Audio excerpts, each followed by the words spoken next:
여배우 한예슬 씨의 지방종 의료 사고. 네. 네.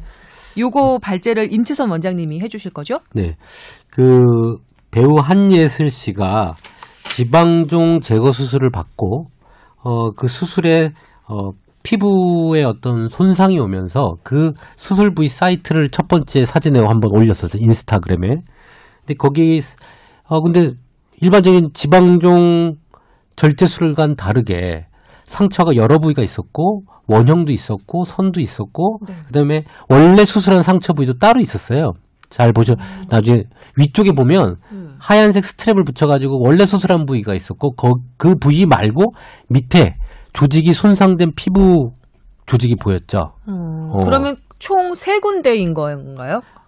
그렇죠. 근데 사진을 보면 위쪽에 원래 수술한 부위는 사실 상처가 아주 가느다랗게 잘 안 보입니다. 네, 테이프되어 있는 부위 잘 안 보이는데 그 외에 검은색 실 같은 걸로 동그랗게 돼 있는 부분이 있었죠. 네. 이제 그 부분이 아마 지방종 절제를 하면서 같이 지방종과 붙어서 떨어지는 부위가 된 것 같고요.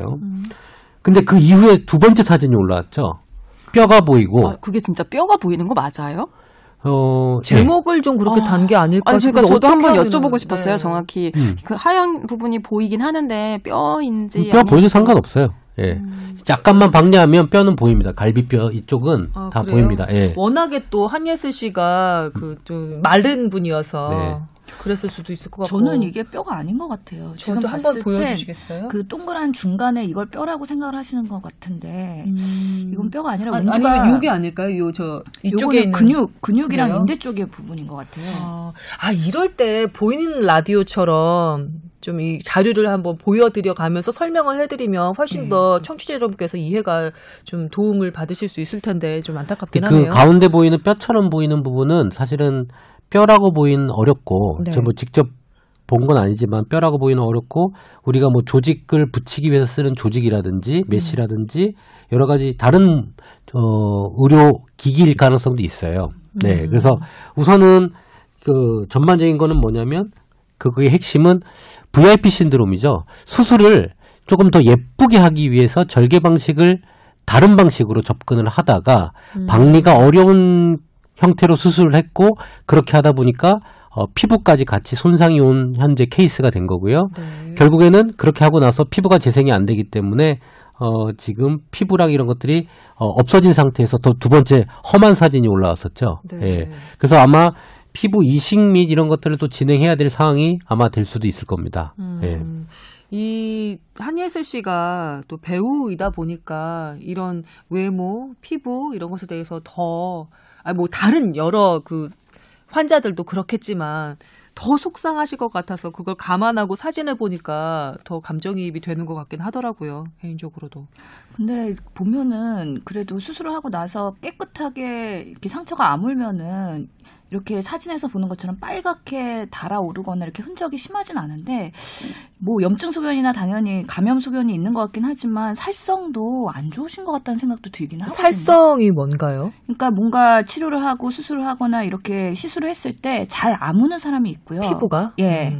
또 수술 그런 흔적이나 이런 걸 많이 남기는 사람이 있거든요. 그거는 혹시 켈로이드 체질이라고 얘기하는 바로 그걸 얘기하는 지금 건가요? 켈로이드가 보이지는 않는데요. 그래요? 아무래도 이 수술 자체 문제인지 아니면은 살성의 문제인지는 모르겠지만 하여튼간에 첫 번째 사진 올린 거에도 보면은 되게 그러니까 꼬맨 자국 부위로 해갖고 다 벌겋게 지금 부어 올라 있거든요. 그런 면에서는 조금 더 민감 피부가 아니었을까 하는 생각도 들기는 하고요. 네. 계속해서 임 원장님의 발제를 이어가 볼까요? 네. 우리가 수술할 때 보통 외과 의사들이 쓰는 게 봅이라는 기구입니다. 봅이라는 기구는 수술 도구인데, 우리가 조직을 떼어낼 때 쓰기도 하고요. 가위 같이 생긴 아닙니다. 건가요? 그냥 펜처럼 돼 있어요. 펜인데 모드에 따라서 절개 모드가 있고 박리 모드처럼 두 가지 모드가 있어요. 네. 그래서 우선은 우리가 수술할 때 좀 피부를 찢어야 되잖아요. 그때는 피부를 절개하는 모드로 합니다. 그러면 피부가 싹 갈라지는데 그 모드를 해야지만 피부가 나중에 수술하고 저희가 그러니까 피부를 닫을 때 그 모드를 해야지만 싹 그 피부가 붓기 시작을 해요. 전동 칼 종류라고 생각하면 돼요? 예, 그렇죠. 팁이 여기 끝에가 이렇게 뾰족해서 여기서 뭔가 자극이 돼가지고 칼처럼 자극이 그렇군요. 그냥 메스랑 어떻게 달라요? 전동식이죠. 그러니까 칼로 하면 그냥 칼인데. 쓰임새가. 예. 근데 이제 두 번째 모드 이제 우리 박리 모드로 될 때는 어떤 지방종하고 지금 피부 붙은 조직하고 박리를 해야 되잖아요. 근데 거기 보통 혈관 같은 게 있잖아요. 옛날에는 그거를 가위나 뭘로 박리를 했었어요. 그런데 혈관이 터지면 피가 나면 또 피를 지혈을 해야 되고 수술 시간이 옛날에 많이 걸렸는데 이 보비가 나오면서 수술 시간을 획기적으로 단축했어요. 왜냐하면 박리하면서 열로써 지지는군요. 지져지면서 가는 거죠. 소작하면서 가는 예, 거예요? 소작하면서 지지기 때문에 출혈이 없고 박리 속도가 훨씬 빨라지는 거죠. 그런데 이 수술은 지금 아까 얘기한 대로 먼 곳에서 지금 절제를 하고 박리를 해야 되기 때문에 박리를 저 산 너머까지 저 안쪽까지 해야 되는 상황이에요. 왜 굳이 그렇게 그 병변보다 훨씬 위쪽을 절개를 했어야 됐을까요? 그러니까 예쁘게 하려고? 그 보통은 우리가 귀라면 이 귀 뒤에 라인을 낸다든지 우리가 머리 수술해야 되면 두피 안쪽을 한다든지 우리 가슴 수술하면 우리 가슴하고 그 몸통하고 접히는 그 아랫부분 한다든지 그러니까 일반 생활할 때 잘 보이지 않는 부분으로 사실은 절개선을 넣어주려고 많이 하거든요. 흉터를 좀 감춰주려고. 그렇죠. 가만히 있어도 그냥 그렇게 하면 거기 나오는 주름이라고 생각해요. 거의 티가 안 나거든요. 그러니까 한예슬 씨 그 병변을 보면 그 위쪽에 있던 그 하얀 테이프 붙어있던 쪽이 겨드랑이 쪽에 가깝으니까 그쪽에 주름하고 살짝 겹쳐서 보이게. 그런 라인으로 하거나 아니면 우리 속옷 브레이지어 라인 안으로 들어가게끔. 그 병원에서 밝힌 거는 그 속옷 라인 거기에 브레이지어 가려지도록 라인에 했다고 하셨죠. 그 겨드랑이 쪽도 그걸 이용해요. 그러니까 수술할 때. 그러니까 의사들이 이제 그래서 라인을 그렇게 잡은 거죠. 인시전 라인을 거기다 잡았는데 거기다 잡다 보니까 박리 부위가 넓어져요. 멀리 박리까지 해가지고 끄집어내야 되거든요. 근데 제 생각에는 그 보비가 박리 모드가 되면 아까 얘기한 대로 소작이 되잖아요. 네. 근데 아까처럼 열이 피부에 소작이 되면 피부가 안 붙어요. 손상을 받거든요, 피부가. 그렇겠죠. 네. 그렇기 때문에 그때는 절개 모드를 해야 되는데 소작 모드가 됐다 그러면 이게 나중에 안 붙고 거기가 붙이려면 피부를 다시 잘라내고 그렇게 해야 돼요. 그 다음에 붙여야 네. 되겠습니까? 근데 아마 이 박리를 하다가 그렇게 피부를 뚫었을 수도 있고요. 아니면 그 박리하다가 피부가 뭐 찢어져서 뚝 떨어지진 않았을 거거든요. 뚫었다고 했죠. 네. 그 교수님. 그러니까 보통은 저희도 수술하다가 그렇게 해서 소작해서 뚫는 경우가 있어요. 너무 깊게 들어가가지고 피부로 나오는 경우가 있거든요. 이제 그렇게 되면서 그쪽에 손상을 받았던 걸로 보입니다. 네. 근데 이 두 번째 사진 올린 거 보면은 그래서 그 뚫린 부분을 다시 피부를 붙여갖고 동그랗게 지금 했다가 그 부분이 잘 안 붙은 거예요. 그래서 그게 떨어져 나간 상황인 거죠. 두 번째 사진 그렇게 같은 경우는. 보이는 거죠. 붙여놨던 동그란 피부가 예. 떨어져 나간 상황. 그래서 내부에 그런 뭔가 연조직이나 뭐 인대나 여러 가지 조직들이 노출되어 있는 상황인데 네. 참 안타깝습니다. 우리 피부랑 피하 조직층이 사실 있어야 피부가 영양 공급을 받거든요. 근데 그게 이렇게 원형 형태로 떨어져 버리면 어떻게 되는 거예요? 받을 데가 없죠. 이게. 그러면 그렇게 노출된 상태로 그냥 둬도 괜찮은가요? 그러니까 그게 생착이 돼서 우리가 또 피부랑 연결이 되면 여기서 또 공급받는 것들이 있어요, 일부. 예. 그런데 그런 것들로 공급이 좀 원활하지 않았을 수 있고, 두 번째는 환자 컨디션이죠. 첫 번째 그런 수술하고 사실 심적 충격이 컸을 거예요. 네. 그럼 환자가 심적 상태가 나빠지면서 환자 전체 컨디션이 떨어지고 그런 상태에서 지금 추가적인 시술을 했는데 그건 더 말을 안 들을 수가 있죠. 그렇죠. 예. 그리고 본인이 보니까 첫 번째 사진도 그렇고 두 번째 조금 더 상태가 나빠진 사진도 그렇고 본인이 한예슬 씨 본인이 찍어서 그걸 본인의 인스타그램 SNS 계정에 올렸다고 하더라고요. 그 상황은 제가 뭔지 모르겠어요. 왜 보통은 환자들이 감추고 싶어 할 법하다고 저는 느꼈는데 연예인들이라면 감추었어야 되는 게 아닌가 싶은데 네.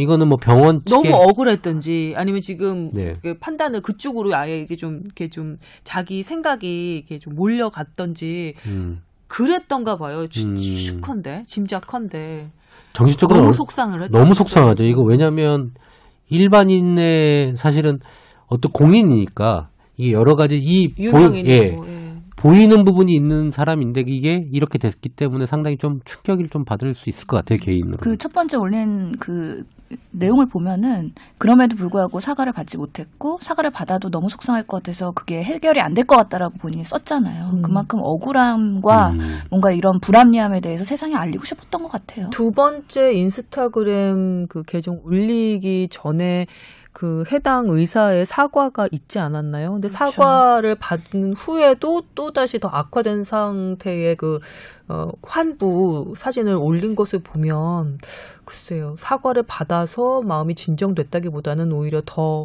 이렇게 좀 뭐랄까 마음의 상태가 더 나빠진 게 아닌가 그런 생각을 또 그런 걱정을 또 하게 되더라고요. 예, 환자의 입장에서 이게 엄청난 충격이고 더더욱이 연예인이기 때문에 더 이게 뭔가 일과 여러 가지 연결되는 부분이 있으니까 더더욱이 그런 것들을 피력하고 싶었던 것 같은 생각이 들고요. 조금 전에 임 원장님께서 VIP 신드롬이라고 언급을 해주신 게 있는데 그것도 한번 짚고 넘어가야 될 것 같아요. 좀 생소한 단어이기도 합니다. 일반인들에게는. 그 VIP 신드롬은 보통은 그래요. 그러니까 병원에 내원하시는 VIP들이 있으신데 여러 가지 그런 치료 과정에 있어서 원래 하던 예를 들어서 뭔가 간단한 시술이어서 전공의들이 평소에 하다가 VIP가 오셔가지고 전공의가 안 하고 교수님이 하신다. 그럼 평소에 많이 하던 사람이 아니라 오히려 더 급이 높지만 그 최근에 그런 경험이 많지 않은 분들이 하셨다가 오히려 부작용이 나는 경우도 있거든요. 더 잘해주려다가 망쳐지는 거죠. 사실 이 지방종 수술은 솔직히 말씀드리면 교수님들이 안 하는 수술이에요. 한예슬 씨 같은 경우는 성형외과 전문의가 하신 건가요? 유방외과 전문이죠. 예, 전문의가 했고 유방외과 전문의가? 예, 유방외과 전문의 그 이지영 교수도 성형외과 가라고 우선 권고를 드렸는데도 불구하고 왜 외과에서 하게 됐는지는 잘 모르겠어요. 그 내막에 대해서는 저희도 좀 의아하기는 해요. 아, 그렇습니까? 예. 그리고 대학병원에 있는 지금 트렌드를 얘기하면요. 네. 유방외과 선생님들 만약에 암을 보는 유방외과 선생님이다. 양성종양도 안 봅니다. 다 그것만 봅니다. 암만. 그러니까 사실은 지방종만 보는 선생님은 없어요. 그리고 대학병원에 가면 다 암 질병 위주로 보기 때문에 큰 병원들은 네. 솔직히 얘기하면 지방종 수술 로컬에 계신 선생님들이 더 많이 했을 겁니다. 지방종이 네. 생명을 뭐 위급하다든가 뭐 이 정도의 그런 질환은 아닌 거죠. 아니죠. 전혀 예, 아니죠. 전혀 아니죠. 그냥 외형상 문제가 있고 크기가 너무 커져서 압박 증상이 있을 뿐인데 보통 뭐 달고 살기도 하고요. 네. 예. 근데 보통은 미용상으로 많이 수술하죠. 그래서 사실은 이 병이었다면 제가 한예슬 씨랑 아는 사람이었다면 대학병원 가서 뭐 받아도 되지만 제가 볼 때는 경험이 쉽게 누구나 쉽게 할 수 있다고 생각을 하는데 또 많이 해본 사람은 또 노하우가 생기거든요. 속도랑 이런 것들이. 근데 제가 볼 때 차병원 그 선생님은 지방종을 뭐 1년에 손꼽아 몇 개 하지 않았을까라는 생각이 들거든요. 그러니까 자주 많이 하신 분은 예. 아니었을 것이다. 처음 하셨다고 그러지 않았나요? 처음 하셨어요? 예. 구조 자체가 그래. 현재 우리나라 네, 처음이라고 어느 매체에서 네. 저는 지방종은 이번에 처음이었다고 말씀하셨어요. 네. 근데 그 시술 자체가 너무 단순하기 때문에 사실 외과 전공의부터 펠로우가 해도 충분히 가능한 시술인데 VIP가 오셨고 케이스다. 더더욱이 스페셜하게 어프로치를 다르게 했어야 된다는 그런 어려움이 있었던 거죠. 그러니까 그 누구도 안 해보던 걸 한 거는 맞기는 해요. 근데 그게 잘 끝나고 결과가 좋았으면 의사도 보람있고 환자도 좋았을 텐데 항상 의사의 의도와 다르게 나쁜 결과가 나오는 경우도 있거든요. 이런 케이스에는 환자, 의사 모두 불행하긴 하죠. 국민들이 검색어 1위에 2, 3일 정도 올라왔었잖아요. 예, 한예슬 지방종, 한예슬 지방종 실검에 상위에 계속 랭크 상위에 올라온 이유가 뭐냐면 일반적인 사람들도 지방종은 지금 간단한 수술이고 그래요? 그렇게 큰 수술도 아닌데 예. 어떻게 지금 뭐 이식을 받아야 되고 지금 화상 전문 병원에 가 있죠. 예. 그러니까 화상 전문 병원에 갔다는 건 이식한다는 뜻이에요. 피부 이식 피부 말씀이죠. 이식이죠. 왜냐하면 네. 화상 끝나고 나면 피부 이식을 하고 기능적인 부분하고 이식이 생착 부분을 봐야 되기 때문에 화상 전문 병원으로 가신 거란 말이에요. 그러니까 이게 그렇게 큰 형태로 될 게 아닌데 지방종은 수술 잘못하면 이렇게 되는 거야라는 좀 생각보다 크게 이제 반응을 했기 때문에 검색어 1위에 올라온 것 같아요. 네. 근데 사실 저는 이제 외과를 하다 보면 솔직히 피부 손상이나 다른 어떤 조직의 손상을 가면서 수술할 수 있어요. 근데 보통 그게 이제 암 수술이나 큰 생명을 다루는 수술을 하다 보니까 그런 자그마한 실수는 묻혀요. 하다가 뭐가 구멍이 나가서 피부 쪽으로 뭐 흘러나오기도 하는데 그거는 나중에 소독해서 꼬매고 하면 없어지면 되거든요. 솔직히 얘기하면 그런 부분에 대해서는 처치를 하면 되는데 이게 성형 미용 형태의 수술이다 보니까 생명과는 좀 별개의 부분이잖아요. 그렇기 때문에 기대하는 거는 이거였는데 갑자기 이 방향으로 됐더니 이게 역으로 한 몇 배 이상의 파급 효과가 나오게 되는 거죠. 그렇죠. 그래서 참 그 수술하신 분도 좀 안타깝다는 부분이 지금 생기고 그렇죠. 엄청난 스트레스 받고 계실 거예요. 그렇게 마른 타입의 체형이나 이런 분들 네. 조금 하얗고 좀 뭐랄까 핏기가 없어 보이는 분들 이런 분들은 수술하면 좀 피부가 연약하고 좀 이렇게 회복이 조금 늦는 경우가 꽤 있어요. 그게 신 교수님이 말씀하시는 살성이 좀 약해 보인다는 네. 그런 것과 연결이 되는 건가요? 살성이면서도 전신 컨디션이겠죠. 예. 그래서 사실 이 시기나 그러니까 피부의 회복 지금 현재에서 회복을 할 때도 전체 컨디션이 좋아지기 때문에 한예슬 씨가 마음을 좀 풀고 이제 회복하고 좀 마음을 놓고 의료진한테 다 맡겨서 좀 회복하는 데 포커스를 둬야 좀 회복이 빠르지 짜증나고 힘든 상태가 되면 본인을 위해서도 예, 스트레스 호르몬 같은 게 올라가면 면역체계가 떨어져요. 떨어지면 재생 자체가 또 떨어지거든요. 그래서 참 뭐 잡으려다가 이게 좀 일이 커져버린 사태가 된 것 같습니다. 근데 지방종이 5에서 8cm 크기였다던데 그러면은 좀 큰 편인 큰 거죠? 편이에요. 그렇죠. 예. 그래서 수술을 고려했을 것 같아요, 충분히. 크기 때문에 예, 더. 또 옷을 입어야 되는데 그런 것들이 튀어 나오면 연예인으로서는 또 계속 신경이 쓰였을 거란 말이죠. 그렇죠. 예. 근데 이게 뭐 약간 누군가가 물어보던데 한예슬 씨가 굉장히 날씬하시잖아요. 뭐 지방도 왠지 없을 것 같고 체지방도 없을 것 같고. 그렇죠. 근데 그런 것과는 관계가 별로 없다던데. 전혀 전혀 관계 관계 없죠. 제가 자주 가는 사이트에서 여성분들이 궁금해하셨어요. 지방종이면 지방이 좀 있어야 그 종양이 생길 것 같은데 한예슬 씨 모습 어디를 봐서 지방이 있어 보이냐. 어느 그런데 사이트- 어떻게 지방종이 생겼냐. 그 궁금하다고 사이트- 하시고. 어느 사이트 다니세요? 근데 이게- 궁금해요, 저는. 여러분의 이해를 위해서 저를 갖다가 과감히 던졌습니다. 네. 잘못된 편견이죠, 이거. 그 지방종은 뭐 유전적인 경향도 있다고 하지만 유전과 상관없이 그냥 다 자란 성인 지방세포가 갑자기 증식을 하는 거예요, 한 보통 부위에서. 성인들에게 많이 발병하나요? 그렇죠. 어린애들. 애기들도 있긴 합니다. 근데 애기들이 발병하는 거는 뭐 유전적으로 뭐 가족성 뭐 나오는 게 있어요. 전신에 다 나요, 지방종이. 근데 그거는 유전병이고 네. 그 다음에 애기들보다는 성인에서 또 발병이 많이 되고요. 체간 뭐 목, 뒤, 등, 뭐 팔, 뭐 이렇게 체간 부위를 많이- 가리지 양, 않아요? 예. 그렇죠. 보통 뭐 1, 2cm 조그마면은 그냥 지켜보자. 그래서 점점 커지는지 어쩌는지 보자. 생활에 불편함이 있는지. 한 1, 2cm 정도가 됐다가도 사라지기도 하나요? 한 번 보통 잘 안 사라져요. 모이면. 그래요? 그게 지방 흡입술로 제거하는 경우도 있다던데. 네. 이 정도 되면은 그 방법은 안 됐을까요? 그러니까 이게 그 외과적 절제술하고 이제 흡입 형태로 네. 천자를 뽑아내는 그런 두 가지 형태가 있는데 이게 지방종이 캡슐로 돼 있어요. 막이 있거든요. 네. 그래서 감자 캐듯이 쫙 캐면 돼요. 막이 쫙 있어서 그걸 캐면 되는데 그 막을 완전히 제거하지 않으면 그걸 흡입을 해도 그러면 다시 또 그 안에 지방 형태가 차는 차오를 수가 게 있기 있어요. 때문에 보통은 깔끔하게 하려면 수술하시는 게 제일 깔끔한 방법입니다. 저 중학교 때 양호 선생님이 아주 예쁜 여선생님이었는데 얼굴 귀 바로 아래쪽에 지방종이 자라고 있었어요. 어느 날 반창고 하나 붙이고 한 며칠 있다가 나니까 깜쪽같이 사라지셨더라고요. 저희는 보기에 커다랗게 혹이 좀 달린 것 같아서 걱정을 했었는데 학생들 인기가 많은 양호 선생님이었거든요. 어느 순간 아주 말끔하게 고쳐서 오셔서 지방종 별거 아니구나라는 생각을 개인적으로는 하고 있었는데 이번에 한예슬 씨 지방종 의료사고 이 이슈가 터지면서 이렇게 부작용, 의료사고가 있을 수도 있는 거구나라고 다시 한번 깜짝 놀라기도 했어요. 그래서 아마 실검애들 그렇게 저처럼 별거 아니구나 생각했다가 한예슬 씨 기사를 보고 깜짝 놀라서 실검을 그렇게 많이 좀 찾아보신 게 아닌가 싶기도 하고요. 사실 이제 수술방의 한 풍경은 뭐예요? 그러니까 어떤 교수님이 수술을 하고 인턴 선생님들이 뭘 잡고 땡기고 있죠.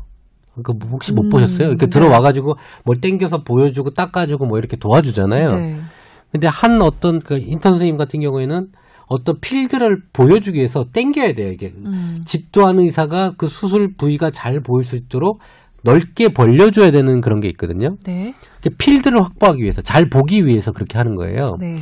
그래서 잘 보기 위해서 수술 인시전을 뭐 크게 넣는 게 사실 좋은데 요즘에 어떤 트렌드는 뭐냐면 미니멀 인바이시브라고 해서 최소 절개법. 최소 절개, 가장 최소하게 절개를 해서 수술하는 거에 대해서 압박이나 강박이 좀 생겨요. 의사들이. 왜냐하면 환자들도 적게 짜고 해주세요. 상처 안 나게 해주세요. 옛날부터는 모든 의료는 잘 치료해서 잘 나아야 되는 거잖아요. 네. 근데 그거를 점점 뭐 기술의 발전, 로봇 이렇게 나오면서 최소 침습을 하려고 하는 거예요.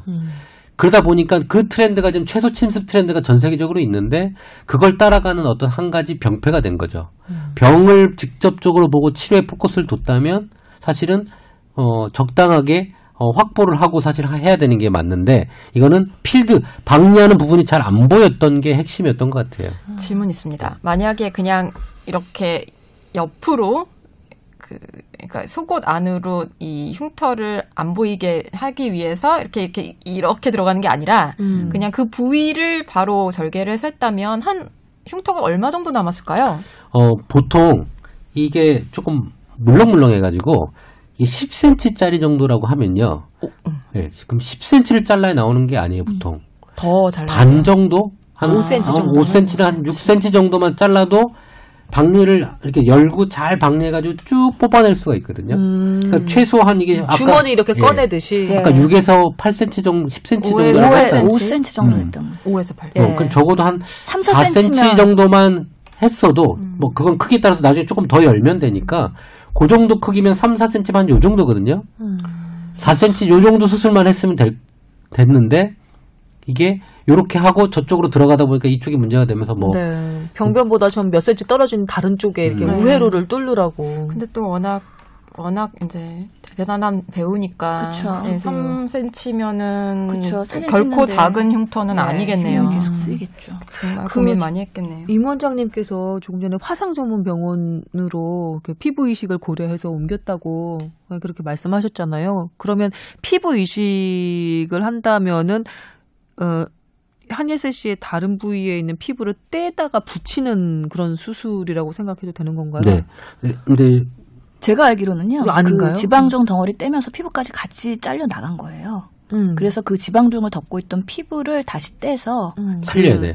살릴 수 있어요? 구멍 난 데다가 다시 갖다 붙인 거죠. 다른 부위를 이해한 것 같지는 근데 않고요. 굉장히 작잖아요. 살아있는 부위가 굉장히 작은 거 아니에요?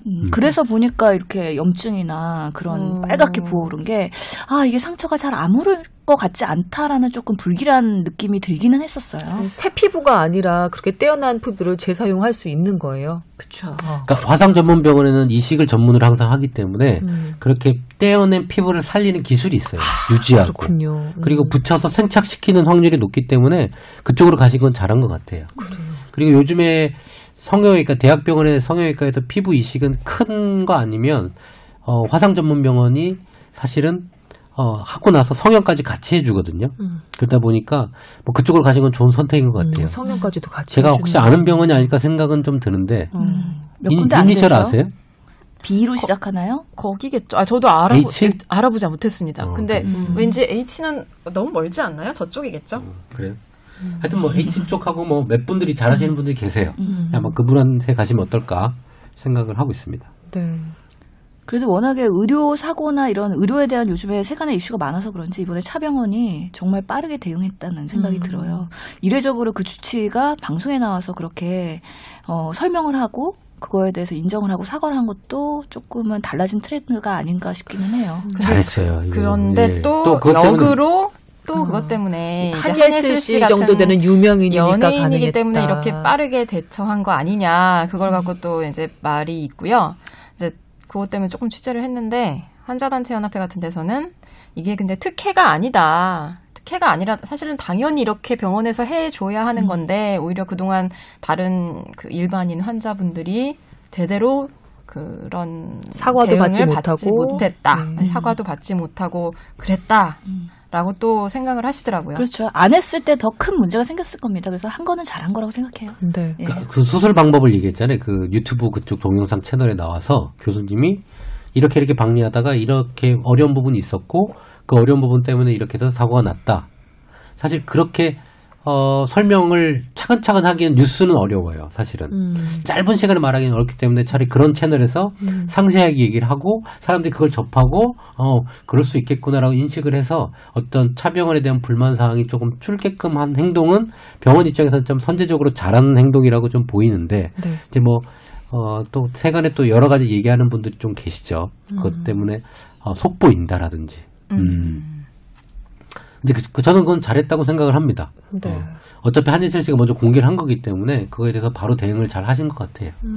만약에 비슷한 케이스에 다른 의료사고가 앞으로 만약에 불행하지만 또 발생을 한다면 그 뒤에 차병원의 이런 사례 같은 것을 다른 병원에서 참고를 또 할 수가 있겠죠. 설명을 하고 사과를 하고 그런 통로들을 한번 마련해 보려고 노력하는 병원 측의 노력도 또 생기지 않을까. 예.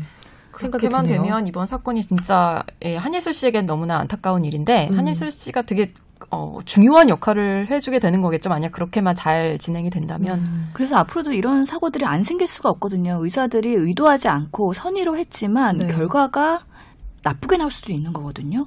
저는 이제 그 제3자의 입장에서 그 유튜브 채널에 대한 그 설명을 듣고 적극적으로 나와서 이러이러한 상황에서 이러이러한 그 실수가 발생을 해서 사고가 났습니다라고 설명을 들으니까 오히려 그 병원 측이나 의사에 대한 반감이 약간 줄어드는 그런 느낌도 개인적으로는 받았거든요. 한예슬 씨야 너무나 억울하고 지금 원망스럽겠지만 제3자가 보는 사람의 입장에서는 의사가 나와서 설명을 해주고 이해를 구하니 그나마 이렇게 나쁘게 해줄 수 있어 뭐 이렇게 했던 그 약간의 뭐랄까요? 그런 좀 부정적인 감정이 약간 사그러드는 그런 느낌도 들었거든요.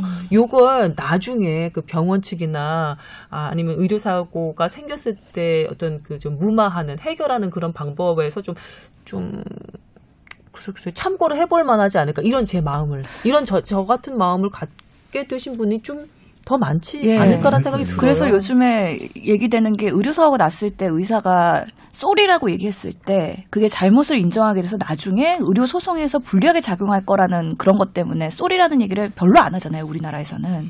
아유 자동차 사고만 해도 그런데요. 그래서 미국에서는 근데 다르거든요. 그렇게 현장에서 쏘리라고 했을 때 그게 법원의 판결에 부정적으로 영향을 미치지 않도록 하는 또 법이 있는 거잖아요. 그런 것들을 제정을 해야 된다는 목소리가 있기 때문에 앞으로 이런 의료사고를 어떻게 우리가 의도하지 않았음에도 발생했으면 어떻게 이걸 잘 수습하고 서로한테 더 뭔가 상처가 되지 않은 방향으로 갈 수 있을지에 대한 제도적인 그런 고민도 해야 된다고 봐요.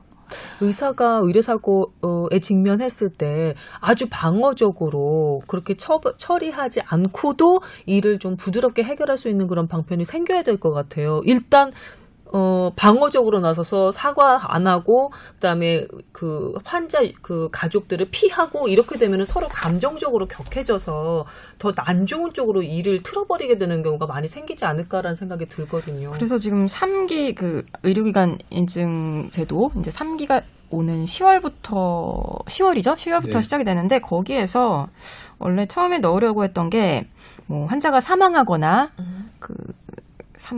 중상해를 입는 그런 적신호 사건이라고 하는데요. 네. 그런 사건이 발생했을 때 환자와 보호자에게 충분히 설명한다. 관련 정보를 제공한다. 그런 조항을 만들었는데 이게 필수가 아니라 권고예요? 병원들의 반대로 이거는 이제 환자단체 연합회 설명인데 병원들이 조금 좀 부정적인 입장을 보여서 일단 시범 사업처럼 운영이 된다고 하거든요. 그러니까 의무 사항은 아닌 거죠. 근데 그런 이제 아까 신 교수 얘기한 대로 적극적으로 막 미안하다거나 어떤 정말 뭐라 그래야 되죠? 유감이라고 그렇죠. 유감을 표명하는 것까지는 아니더라도 왜 이런 일이 발생했는지 충분히 설명이라도 한다면 이제 환자나 그 가족들 입장에서 훨씬 좀 아까 김선호 선배 말씀하신 것처럼 조금 덜 격앙되고 그렇지. 조금 서로를 이해할 수 있는 어떤 계기가 되지 않을까. 사고 처리 관련해 감정을 좀 배제하면서 합리적으로 처리할 수 있는 그런 통로를 열어주는 그런 역할을 할 수 있을 것 같거든요. 그래서 이게 조금 더 의무화가 되면 사실 병원 입장에서는 아무래도 좀 방어적으로 할 수밖에 없겠지만 의무화하는 게 좀 필요하지 않을까. 그래서 그런 연구도 있죠. 의사와 환자의 관계가 좋았던 사람들이 만약에 의료 사고가 생겼을 때 그 소송으로 가는 비율과 그 사이가 그렇게 좋지 않았을 때 소송으로 가는 비율이 확연하게 다르다는 거죠. 그만큼 처음부터 시술 전에 충분한 설명 그리고 이해를 구하고 만약에 의도치 않은 결과가 나왔을 때 그런 충분한 사과 입장이나 그런 의료진들이 위안을 했을 때 그런 피해자들도 소송까지 가지 않고 그런 상황을 충분히 수용하거나 억울하지만 그래도 합의로 갈 수 있는 부분이 있기 때문에 그런 것들에 대한 제도적인 보완이 좀 계속 필요할 것 같아요. 지금은 의료 분쟁 그 중재원이 있죠. 근데 이들이 중재를 한다고 여러 가지 의무화하는 법안이 지금 뭐 시행이 되고 있긴 한데 그 중재 나름의 그 퀄리티가 그렇게 높지는 않다고 해요. 그러니까 중재로 가는 거 그리고 합의가 되는 경우는 많긴 한데 정말 제대로 된 중재를 하고 있느냐 이거에 대해서는 비난의 목소리가 많기 때문에 이 중재까지 갔다는 건 이미 감정이 상할 대로 상한 상태에서 오기 때문에 중재가 더 어려울 수도 있을 것 같아요. 요즘엔 자동 중재 계시기 때문에요. 그거는 뭐 그런가요? 예, 의료기관이 원하지 않더라도 중재까지 가야 되는 상황이거든요. 그렇군요. 네. 그랬을 때 중재를 어떻게 할 것이냐에 대한 것도 출석 안 하면 그만이잖아요, 사실. 병원에서? 네. 그렇군. 그리고 생각난 김에 하나만 더 말씀을 드리자면, VIP 신드롬 관련해서, 일반 환자들이 보기에는 그것도 갑질로 느껴질 수도 있거든요. 그런데 저 같으면 이러겠어요. 아까도, 필드에서 임상 경험이 많은 전문 의사한테, 그러니까 충분히 뭐 교수나 병원장이 아니더라도 필드에서 경험이 많았던 그냥 전문 그 의사들한테 오히려 수술을 받는 것이 훨씬 더 좋다고 임 원장님께서도 말씀하셨던 것처럼 내가 만약에 VIP야, 내가 무슨 뭐 어느 기관의 장이고 사장이고 CEO고 막 그래요. 그럼 내가 어디 아파서 병원에 가서 수술을 받으려고 할 때 좀 높은 사람한테 받으려는 욕심 좀 내려놓고 이 병원에 잘하는 선생님을 좀 소개를 해주시죠. 정도. 젊어도 되고 무슨 직함 안 달아도 되니까 수술 많이 했던 경험 많은 선생님으로 그냥 해주세요. 정도로 그 기대 수준을 좀 낮추면 오히려 VIP 신드롬이 좀 없어지지 않을까라는 생각도 해봤어요. 낮추는 게 아니라 그 의사의 실력은 우선은 많은 케이스가 있어야 되잖아요. 그렇죠. 케이스가 있고 그 결과물이 괜찮은 사람. 전문 분야를 또 많이 다루는 사람. 그리고 연배가 들어갈수록 외과 의사들은 많은 수술을 할 수가 없습니다. 그렇겠죠. 맡은 직함들이 있고 또 딴 일을 할 테니까. 그러니까 제가 항상 얘기하잖아요. 첫 번째 수술로 해라. 외과 가서 아침 제일 먼저 가서 오후 마지막에 잡힌 수술은 최대한 피해라. 근데 그게 환자 마음대로 되나요? 순서는 마취과에서 정하기 때문에 이게 연령과 수술의 난이도와 시간을 고려해서 하기 때문에 그게 마음대로 안 돼요. 하여튼 뭐 제가 외과에 들어간다면 아침 수술, 그 다음에 수술은 그쪽 필드에서 계속 그 수술을 하셨던 분.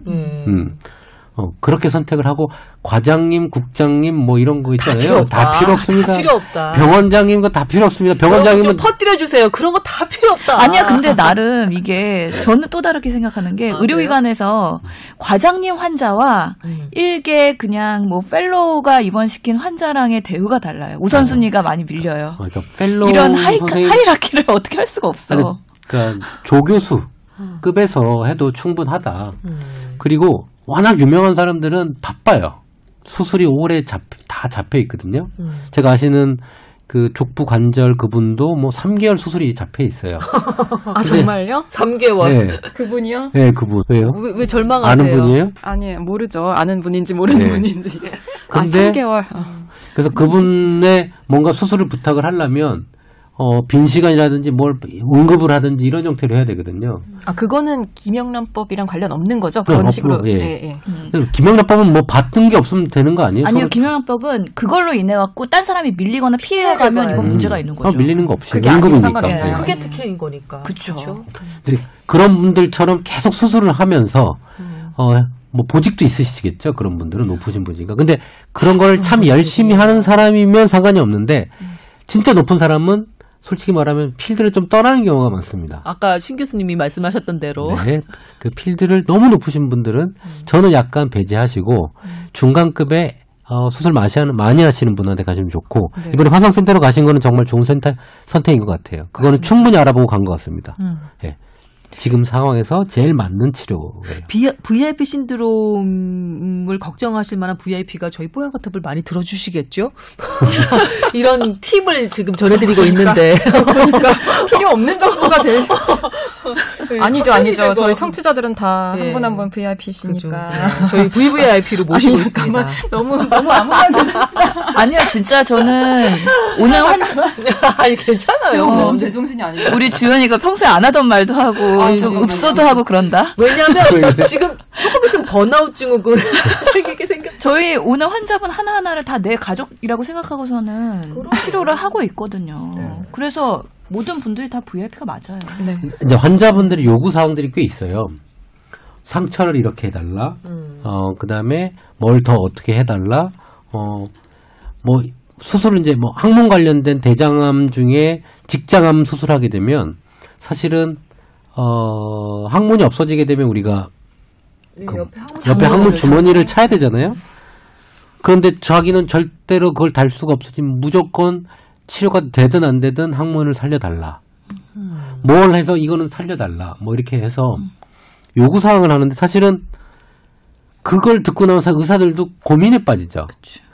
어떤 암 조직에서 한 안전거리 한 몇 센치를 두고 절제를 해야 되는데 그 사람 말을 듣고 안전거리를 조금만 해서 했는데 나중에 수술하고 재발했어. 그러니까 그러면 참 이런 것들. 근데 사실 의사도 인간이다 보니까 그런 환자의 요청을 따라갈 때가 있거든요. 근데 뭐 그 교수님들 외과 선생님들의 말은 원칙대로 하고 병을 바라보고 수술하고 판단하라고 항상 얘기를 하시죠. 그래서 사실 환자분들도 어떻게 보면 원칙에 따라서 좀 뭐랄까 거기에 맞게끔 하고 받아들여야 되지. 내가 많이 안다고 이렇게 해주세요 저렇게 해주세요 한다고 사실은 또 그렇게 되지 않는 경우도 많거든요. 그러니까 원칙대로. 예, 좀 냉정해질 필요가 있습니다. 의사는 그 표준 치료법이라는 게 당연히 이유가 있는 거잖아요. 그거에 예외적인 상황으로 특혜를 바라시면 안 된다고 생각을 합니다. 근데 이게 피부 미용 성형에 해당돼요. 이게 어떻게 보면. 그렇죠. 이 사람이 뭐 아파서 이런 거보다는 많이 불편해서 이게 제것만 돼도 살 것 같다. 그럼 사실 이런 부분들이 많이 희석이 되는데 이제 그게 아니었기 때문에 이 부분이 부각이 더 됐죠. 그렇죠. 성형외과에도 크게 두 부류가 나누는데요. 미용 성형을 하시는 분이랑 재건을 재건을 하시는 분이 있기 때문에 이런 것들은 사실 미용 성형 하시는 분들한테 갔으면 어땠을까 하는 생각도 또 들기는 해요. 처음부터. 안타까운 사고였어요. 여튼 마음 잘 다스리셔서 몸 더 건강해서 회복에 좀 힘쓰셨으면 어떨까. 예, 저는 그러면서 임 원장님의 말씀이 정말 중요하신 것 같아요. 워낙 이게 사회적 이슈가 되고 실검 1위가 되다 보면은 본인도 엄청나게 스트레스 받으면서 오히려 거기에 사로잡힐 수 있어요. 악영향을 미칠 수가 있기 때문에 조금은 차분하게 외부의 그런 영향을 차단하시고 충분한 휴식을 취하셔야지 치료에도 더 좋은 결과가 나오지 않을까 싶거든요. 병원에 입원해 있으면 그 SNS 되게 많이 하게 되잖아요. 그쵸. 지루하고 할 일도 없고 그러다 보니까. 그런데 나는 지금 한예슬 씨가 인스타그램 안 했으면 좋겠어요. 그 댓글에 올라오는 여러 가지 글들이 자기한테 그렇게 큰 좋은 영향을 주지 않을 것 같거든요. 언니 너무 징그러워요. 언니 어떻게 하면 좋아요. 뭐 한예슬 씨 이제 큰일 났네요. 그런 얘기들이 많이 댓글로 올라올 텐데 그걸 하나하나 읽으면서 지금 마음 단속이 될까요? 얼마나 감정에 그 진짜. 굴곡이 있으면서 이 사회에 대한 분노와 좀 슬픔이 있으시겠어요. 그거를 잘 다스릴 수 있었으면 좋겠어요. 안 했으면 좋겠어요. 당분간 끊었으면 좋겠어요.